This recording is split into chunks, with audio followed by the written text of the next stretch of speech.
जनाब इमरान खान।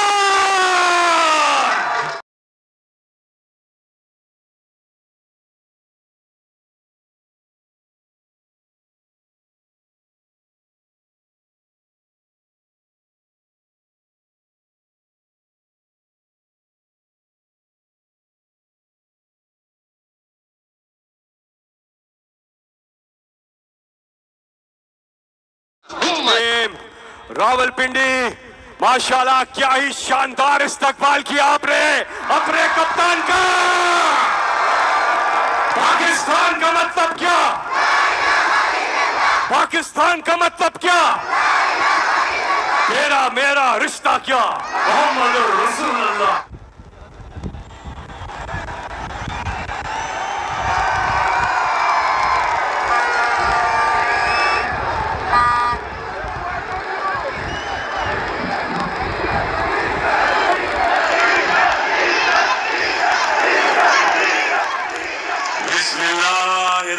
रहीम। इमरान खान साहब, हुकूमत वो होती है जो लोगों के दिलों पे हो। आज भी मुल्क का वजीर आजम इमरान खान है, चोर और डाकू नहीं है। और सारे लोग सुन लें, आज से लड़ाई शुरू है। लड़ोगे, मरोगे, इमरान खान के साथ खड़े होगे। मैं सारे लोगों को कहना चाहता हूं, पिंडी के लोगों, एक वक्त था जब यहां इसी उस तरफ स्टेज पे हम मादरे मिल्लत के साथ थे। एक वक्त था जब यहां हमने जुल्फकार अली भुट्टो का जलसा पलट दिया था। और वो लोग जिन्होंने दस्ताने पहनकर इमरान खान के खिलाफ साजिश की, वो सुन लें, कौम इमरान खान के साथ खड़ी हो गई है। लोगों, इज्जत की जिंदगी, इज्जत की सियासत, गैरत की सियासत, बेशर्मी की इख्तिदार की मौत से बेहतर है। मैंने 13 अगस्त को खान साहब यहां 4 हमने बड़ी स्क्रीनें लगाई आपके लाहौर के जलसे के लिए, और रावलपिंडी में तिल धरने की जगह नहीं थी। आज तमाम अदारों को कहता हूं, तमाम अदारों को कहता हूं कि कौमी सलामती, कौमी मईशत, कौमी एसेट्स, कौमी असासे कौम के साथ होते हैं, और आज कौम इमरान खान के साथ है। हमारे पास और कोई बड़ी जगह नहीं थी। मैं आखिरी बात करना चाहता हूं, सोशल मीडिया पर पाबंदी लगाने वालों, यूट्यूब पर पाबंदी लगाने वालों, इमरान खान की लाइव कवरेज रोकने वालों, मैं 16 दफा वजीर रहा हूं, 3 दफा वजीर इत्तलात रहा हूं। मैं सब अदारों को कहता हूं, रोक सको तो रोक लो, इमरान खान आ रहा है। हमसे जंग करनी है या सुलह करनी है, फैसला आपका है। हमसे सड़कों पे फैसला करना है या चौकों पे करना है, ये फैसला आपका है। जो नस्ली और असली है, जो खानदानी है, जिसकी रगों में हलाल का खून है, वो इस लड़ाई में इमरान खान के साथ है। और पिंडी खुश कर दिया आपने। कर देंगे नहीं, ये एक पीटीवी का दौर नहीं है। अगर आपने टीवी पे बराह रास्त तकरीर को बंद भी कर दिया है, तो आज पूरी दुनिया में वो रिकॉर्ड बनने जा रहा है। सोशल मीडिया पर इमरान खान की तकरीर को बराह रास्त दिखाया जा रहा है और पूरी दुनिया में लोग देखेंगे। और आज इमरान खान की वो तकरीर होने लगी है जो व्यूअरशिप के सारे रिकॉर्ड तोड़ देगी। जमाने के अंदर इज्जत नफ्स को बहाल किया। आपके पुरजोर इस्तकबाल में पाकिस्तान की आन है आप, पाकिस्तान की शान है आप, पाकिस्तान की जान है आप, इमरान खान है आप। या करस्ताइन। अच्छा, आपने बड़ा संजीदा तरीके से मेरी तकरीर सुननी है, क्योंकि आज मेरे मुल्क में कैंपेन चल रही है और मैं उस कैंपेन के ऊपर भी आऊंगा। उस कैंपेन का एक ही मकसद है कि मेरी कौम को हकीकी तौर पे आजाद ना होने दो। अभी बैठा आपको देख रहा था, मुस्तकबिल आपका,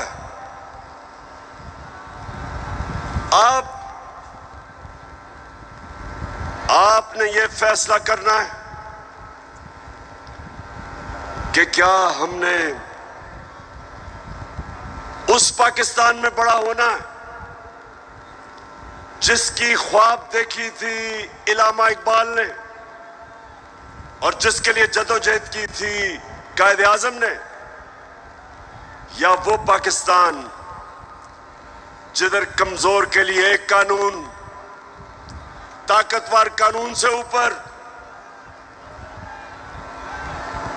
कमजोर अपने हकूक ढूंढता है और ताकतवर सारे कानून तोड़ता है। ये पाकिस्तान जिस तरफ जा रहा है, मेरे नबी सल्लल्लाहु अलैहि वसल्लम ने तकरीबन 1500 साल पहले कहा था कि तुम्हारे से पहले बड़ी कौमें तबाह हुई, जितनी मर्जी चोरी करनी है बड़ा डाकू चोरी करे, उसको पाकिस्तान का जब निजाम इंसाफ का निजाम नहीं पकड़ता, उस मुल्क का कोई मुस्तकबिल नहीं है। इसलिए मैंने अपनी हकीकी आजादी की तहरीक का आगाज जो आज मैं शुरू कर रहा हूं, मैंने लियाकत बाग से किया, क्योंकि ये एक ऐसा तारीखी जगह है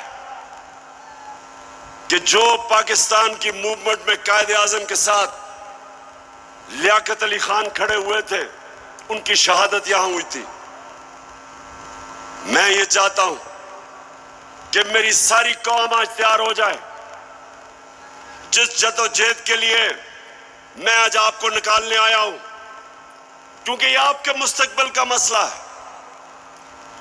इमरान खान का तो अल्लाह सब दे चुका है, वो तो उसका बार बार शुक्र अदा करता है कि जाती तौर पे तो अल्लाह ने बड़े करम किए मेरे पे।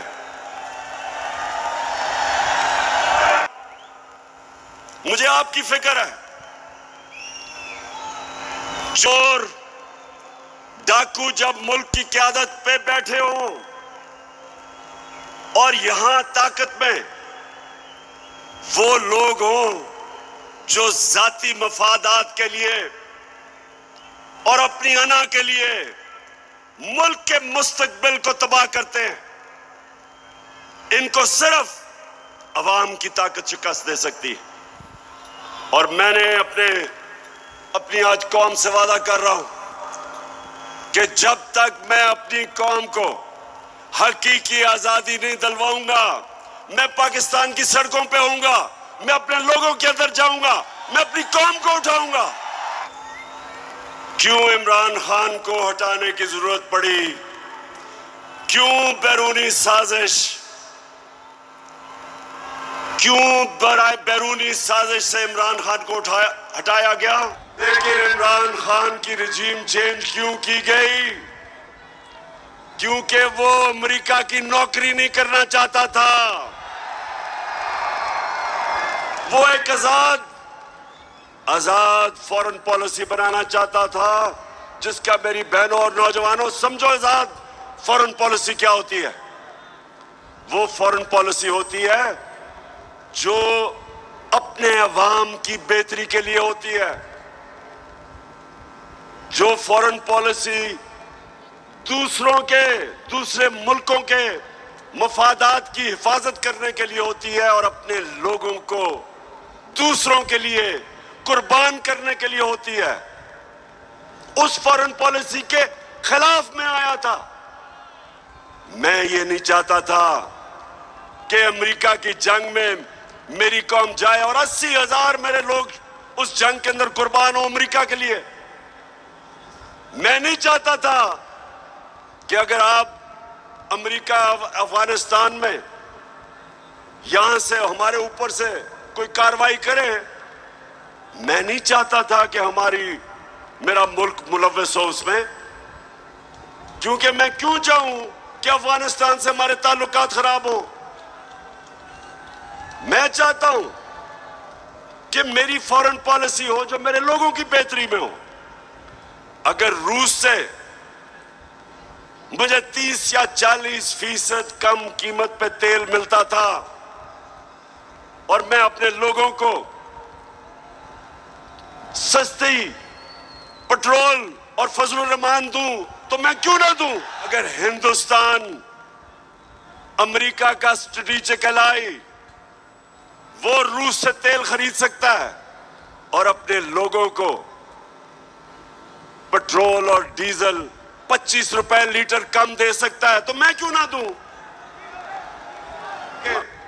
अब आप समझ जाए, आजाद फॉरेन पॉलिसी है हिंदुस्तान की। उनका मुल्क सारे फैसले करता है अपने लोगों की बेहतरी के लिए। मैं हमेशा कहता था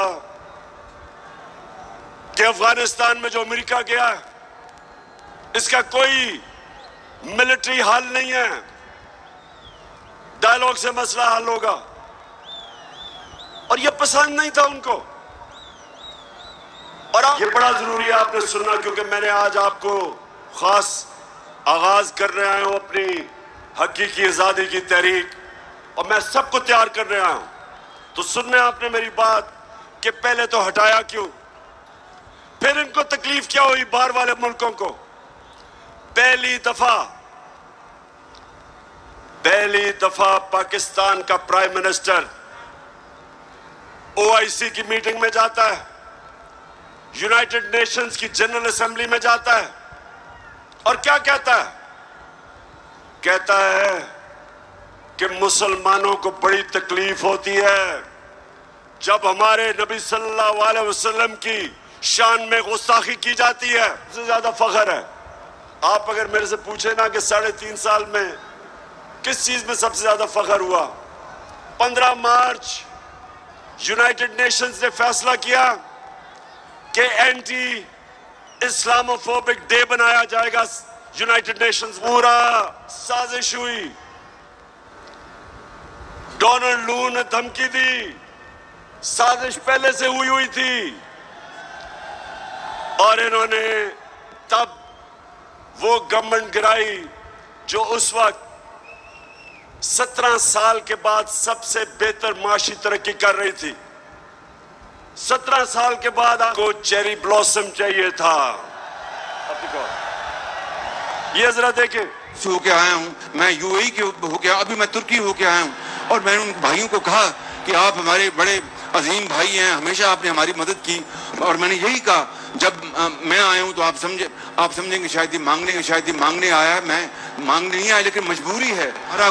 जिस तरह माजी में 75 साल में आपने हमारा हाथ बढ़ाया है, कुछ अर्सा आप हाथ बढ़ा। मैंने कहा मैं वादा करता हूँ कि इंशाअल्लाह हम पूरी कौम हम मिलकर दिन रात, हमेशा आपने हमारी मदद की। और मैंने यही कहा, जब मैं आया हूँ तो आप समझेंगे शायद ये मांगने आया है। मैं मांगने नहीं आया, लेकिन मजबूरी है।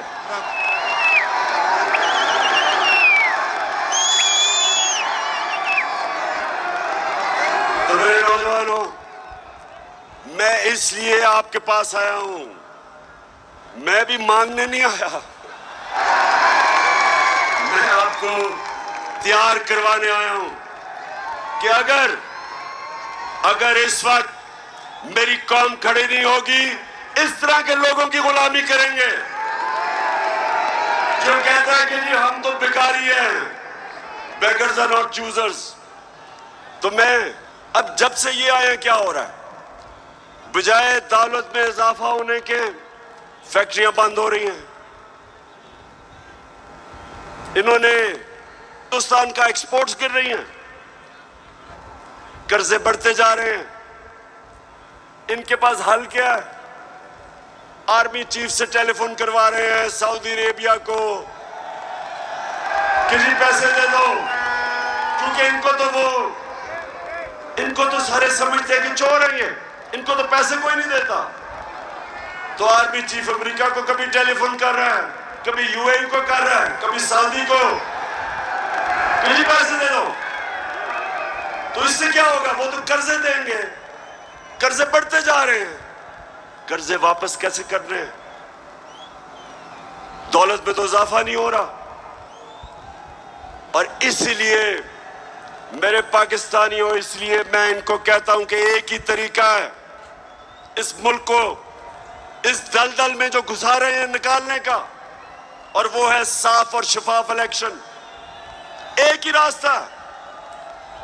लेकिन ये सारे खौफजदा, इनका ख्याल था पार्टी का जनाजा निकल गया। उसके बाद जब पब्लिक सड़कों पे आ गई, इन्होंने 25 मई को हमारे ऊपर जुल्म किया दहशत फैलाने के लिए। उसके बाद 17 जुलाई को बाई इलेक्शन हुआ पंजाब का, हमजा कुकड़ी फारग हो गया, हम जीत गए। पुलिस हमें खुद बताती है कि पीछे से न्यूट्रल्स का हुक्म है हमें। तो मैं आज पूछता हूं कि क्या आप न्यूट्रल हैं या नहीं हैं? बताएं हमें। और अगर नहीं है तो क्यों इस मुल्क को इतना नुकसान पहुंचा रहे हैं? अगर इन लोगों के साथ आपने खड़ा होना है, तो क्या आपका ख्याल है कि जो कौम 30 साल से इनको चोर समझती है, वो क्योंकि आज आप इनके साथ खड़े हैं, वो इनको पाक कर देगी? वो मान जाएगी कि ये नहीं, चोर नहीं है? आपको भी नुकसान पहुंच रहा है। मैं आज इसलिए कह रहा हूं सब कुछ कि मुझे पता है प्लान क्या बना हुआ है। जो मिस्टर वाई आया, मुझे पता है वो क्या प्लान बना के आया है कि मीडिया को दबाओ, आवाज बंद करो, इनको डराओ धमकाओ, शहबाज गिल को मिसाल बनाओ, इमरान खान को जेल में डाल दो। इमरान खान को जेल से कोई फर्क नहीं पड़ेगा। जो करना करो, जो करना करो। मैं अपनी कौम के सामने सारी कौम को इकट्ठा करूंगा, और अगर ये जो डिस्क्वालीफाई कर रहे हैं जी, फंडिंग केस या फलाना केस, जो भी आप करेंगे, आप अपनी कौम को नुकसान पहुंचाएंगे। क्यों? क्योंकि सबसे बड़ी पाकिस्तान में इस वक्त नेशनल लेवल पे फेडरल पार्टी तहरीक एक ही है, तहरीक इंसाफ। सारे पाकिस्तान में है, सारे सूबों में है। ये मुल्क को इकट्ठा रख सकती है। कभी फौज अकेला मुल्क को इकट्ठा नहीं रख सकती, नहीं तो इस पाकिस्तान को इकट्ठा रख सकते। पॉलिटिकल पार्टी जो सारे मुल्क में इंसानों को इकट्ठा करती है, वो मुल्क को मजबूत रखती है। उस पार्टी को कमजोर करने का मतलब पाकिस्तान को कमजोर करना है। और अगर आप इसी पार्टी को दीवार से लगा देंगे, जो आप इस वक्त प्लान बना हुआ है, मैं आपको यकीन दिला रहा हूं कि यहां श्रीलंका वाला हाल होने वाला है। अभी तो हम आइन और कानून के बीच में चल रहे हैं, लेकिन जब एक पॉलिटिकल पार्टी हट जाएगी रास्ते से, तो जो हालात है पाकिस्तान में, कौन रोकेगा पब्लिक को? 22 करोड़ लोग हैं। श्रीलंका तो 2 करोड़ से थोड़ी सी ज्यादा उनकी पूरी अवाम है। पॉलिटिकल पार्टी को खत्म करके इन चोरों को ऊपर मुसल्लत करेंगे, नुकसान तो मुल्क है। और मैं इसलिए आखिर में कहता हूं कि इस मुल्क के पास सिर्फ एक रास्ता है, और वो रास्ता है साफ और शफाफ इलेक्शंस का। ये जो बाकी तरीके इख्तियार किए जा रहे हैं, एक वो सेटअप, एक जिनके पास पब्लिक में निकल नहीं सकते, जलसा वो नहीं कर सकते, उन लोगों को अगर, और 30 साल से जो चोरी कर रहे हैं, अगर आप समझते हैं कि ये कौम उनको एक्सेप्ट कर जाएगी, कौम भी नहीं एक्सेप्ट करेगी, कोई भी इन्हें एक्सेप्ट नहीं करेगा, ना बाहर इनकी क्रेडिबिलिटी, ना पाकिस्तान में। और आगे हमारे मुल्क के हालात बिगड़ते जाएंगे। ये कर्जे लेके और समझना कि जी मुल्क चलना शुरू हो गया क्योंकि कई मुल्कों ने कर्जे दिए, ये कैंसर का इलाज डिसिप्लिन से हो रहा है। कर्जे बढ़ते जा रहे हैं, कर्जे का बोझ बढ़ता जा रहा है। ये इस तरह मुल्क नहीं चलेगा जब तक पॉलिटिकल स्टेबिलिटी नहीं आएगी, माशी हालात ठीक नहीं होंगे। तो मैं आखिर में अपनी तकरीर खत्म करने से पहले बलूचिस्तान के लोग, सिंध के लोग और राजनपुर और डेरा गाजी खान जिधर सैलाब आए हुए हैं, उधर के लोगों के लिए एक तो हम दुआ भी करते हैं, और मैं सारी गवर्नमेंट्स को, पंजाब की गवर्नमेंट को कह रहा हूं कि पूरी तरह मदद करें हमारे इलाकों में। केपी की गवर्नमेंट को कहूंगा कि जो भी हम कर सके बलूचिस्तान में करें, और जो भी हालात हैं मैं चाहूंगा कि जो हमारे लोग बड़े खुल के ऐसे मौके पे मोबिलाइज होते हैं, इन लोगों की मदद करें, क्योंकि लोग इस वक्त सैलाब की वजह से बहुत मुश्किल में। और आखिर में मैं ये भी मुबारक देना चाहता हूं सबको कि अभी जो कराची में बाय इलेक्शन है, तहरीक इंसाफ जीत गई है। पाकिस्तान जिंदाबाद।